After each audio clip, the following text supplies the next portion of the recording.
Hey guys, this tutorial is to show you how to run a simulation on your assembled design or on one of your assembled design concepts.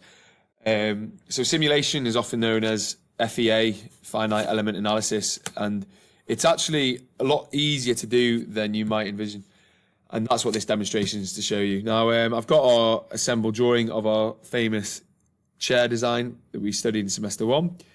And basically, to get started, all you need to do is go to Environments, to the Environments tab here, and hit the Simulate button. Sorry, the Stress Analysis button here. And you'll see the ribbon change and also the browser down the left-hand side. And they all correlate, so materials, constraints, loads, material, constraints, loads. These are kind of connected.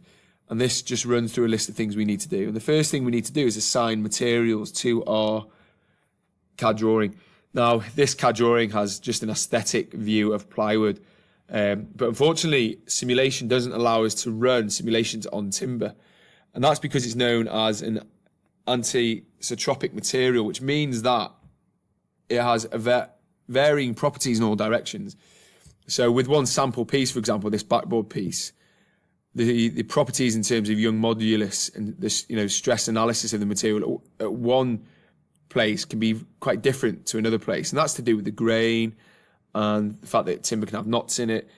And basically what that means is we cannot run a simulation on timber materials because of that. You can only run simulation on isotropic materials, which plastic and metals are, and what that means is that they have the same properties in all directions regardless. So unfortunately what we're going to have to do is substitute our plywood for an isotropic material.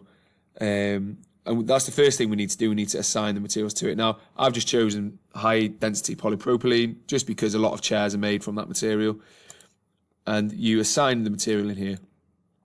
And just because I've run this already, just to remind myself on how to do it, it's remembered what I've assigned the materials to. And that's all good to go. So we can override the original material and select what we want. For fun, you could do a comparison. You could show it in polypropylene, in high density and then low density to see what the difference would be. But we're just going to run with high density at the moment.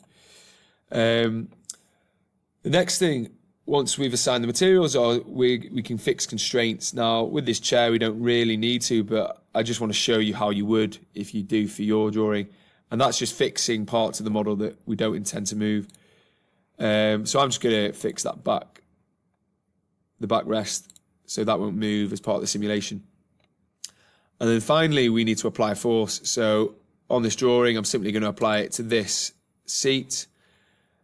And then we need a magnitude of force. This measures it in newtons.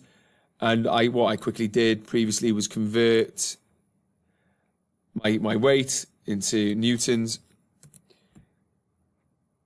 And then I can just copy that into there, apply that force, and we're all good to go then. You only really need to do those first three stages of assigning material, adding the relevant constraints you would like, and then applying the force. Once all that is done, we can simulate. Let me press run.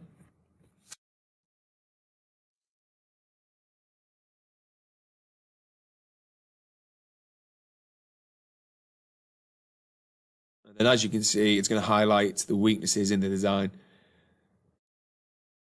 Okay, and that's all you'll need to really do. And it's a great way to show your understanding of the use of FEA, of simulation in CAD, to allow you to analyze a design and make incremental improvements in the development of your idea. What's also quite good is that you can animate. You can do a small animation, press play, and it will show you in a kind of slow motion what happens to the design and leads it for the structure to fail. Okay, but I would say it would be great to include screenshots of this in your folio for Criterion B to show your use of CAD to conceptualize and develop your idea. Okay, there we go. That's all, and thank you.